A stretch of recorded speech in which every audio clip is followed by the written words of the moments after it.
coming back to Port Angeles. The Earth is healing itself. We are the virus. Hey, Dave, how's it going? Oh, God, Scott, I'd like to complain. Well, I should. I mean, I've been relaxing a lot at home and let myself go. Spending all that time on the computer, I get bored, so I took up cigarettes. And I haven't taken care of myself real well, but, other than that, I think everything's okay. How's Sally taking this? Oh, Scott, I think I'm spending too much time at home. I don't want to go into it.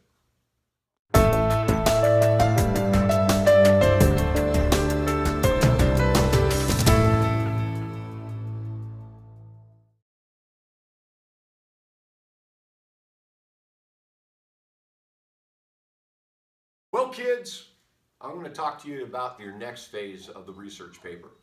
Well, so far you guys have looked at, or you guys have evaluated what you thought was a good policy, or what we need protecting here in the United States.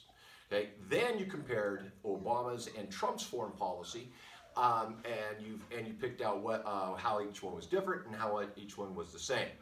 Now we're going to talk about what America can do. Now, America is a really big country, okay, with the biggest military and the biggest economy in the world. So because of that, we can do things to countries, and we call those policies, that will hopefully encourage the behavior of those countries that benefit us. And so that is our interest. That's what we want to do. To give you a little scenario, let's just say you're at home, and of course you are, and your grades are slipping because you haven't been doing any of our work. So now you're below, you're getting D's and F's. Okay, so now your parents, now they have policies over you.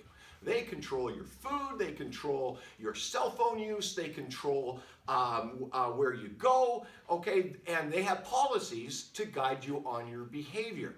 You guys are kind of like Democrats, okay? That's exactly what you are. You get all these things for free.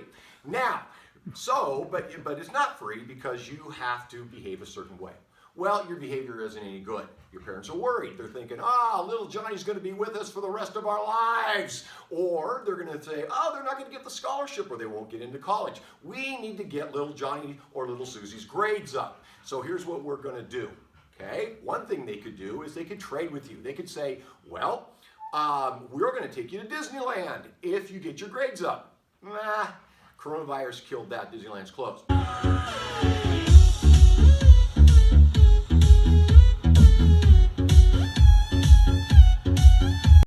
Then they could say, well, we can sanction your whereabouts, where you can go, and so they can ground you. Well, that's not going to work because you're already grounded. Okay, so they decide on cell phones because they know you love them so much. So what they're going to do is take away your cell phone with the agreement that you can get your grades up. And so, is it going to work? Well, let's see. One possibility is, you're going to become belligerent, you're going to become sulky, and you're going to become just a jerk. You're going to be a terrorist. You'll terrorize their coffee, you'll terrorize their eggs, put salt in the sugar, that sort of thing, okay? And generally create chaos. But then eventually, it looks like it's not a good policy, and your parents are questioning it, but then it starts to work itself out, okay? And you start to get your grades up. Sometimes policies work like that. Other times it might be short term. It might be, okay, grades are up. But then after about a month, they go back down again. And so it was a really good short term, not a good long term. But let's just say it's perfect. Let's just say your parents take away your cell phone, you sulk a little bit, but by and large, you start to do your work and you get your grades up to all B's. You get your cell phone back, you're happy, you benefit from that, your parents are happy, they benefit from that because now you're not going to be a slug living with them for the next 10 years. And they're pretty confident. And so you're on the path to success. Everyone wins. That's the kind of policies we really like. Now, Mr. Curtis is going to come up here because Mr. Curtis, he's been taking care of himself a lot better than I have. And he is going to, he's in between runs and workouts right now. And he is going to talk to you about what America has done and can continue to do to encourage behavior that suits us and our best interest. That's key. All right, Mr. Curtis!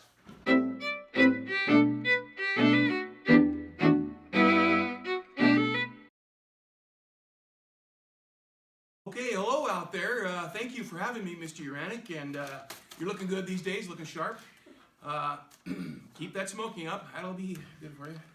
Okay, anyway, so I'm going to talk about some of the tools that a nation can use to exert leverage and exert themselves in international areas. And what I'm going to talk about from the American perspective.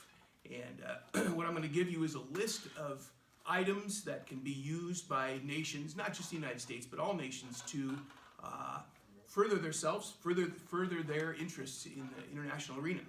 First one is mutually beneficial trade agreements. We've seen and heard a lot about trade agreements with China recently. They're supposed to help both of the countries involved. And on the opposite end of that, tearing up trade agreements, as President Trump has done with the Chinese in recent years. We've seen that a lot. Tariffs, putting taxes on goods that come into your country. That's been another one that's been in the news a lot recently, and that's a tool we use. Selling weapons, huge. United States is one of the biggest, if not the biggest, exporter of weapons in the world. For example, our deal with Saudi Arabia is worth $330 billion over 10 years. About $100 billion or so of that is upfront. That's a lot of guns. It's a lot of bullets. So another way is setting up military bases around the world. The United States, let's think about this just for a second and take a guess at how many bases the United States has around the world. The current number after closing bases in Iraq and Afghanistan is 800. 800 bases around the world where the United States can use its military, has its military stationed in some capacity or another. Drone attacks. I won't say much about them other than death from above. Sanctions. Sanctions will restrict the business and financial dealings that a country can have. Our sanctions right now in Iran, many of their leaders who have the most money in their country, their bank accounts have been restricted and closed off, so they can't use them. Another is setting up no-fly zones. The United States military primarily says, do not fly with the help of our allies. Do not fly in these particular areas of a country around the world. Funding or defunding international organizations. We've heard the recent hassle with the World Health Organization. President Trump has threatened to restrict funds, if not outright quit paying the World Health Organization because of their actions dealing with the coronavirus. Another is recognizing favored leaders in disputed elections. Even though the United States often doesn't have a dog in the fight, we do. We'll pick who we want to win, and we'll back those persons, those people, whether it's on the surface or below the surface, one way or another. Recognizing a country's independence, that is a big deal. May not seem like much, but when South Sudan declares independence and the United States recognizes South Sudan, that's a big deal for them. Presidential visits. When the President of the United States visits a country, it is a big deal. And whether he's popular there or not, so there, government to government, it is an important thing, and it's recognized around the world. Setting up summits or peace conferences. The United States, for just as an example, the United States for most of the second half of the 20th century has tried to set up peace conferences and summits with leaders from the Middle East. Israel and their various adversaries from the Middle East have been gotten together by the United States a number of times. Threats, do this, this will happen. The United States is very good at that.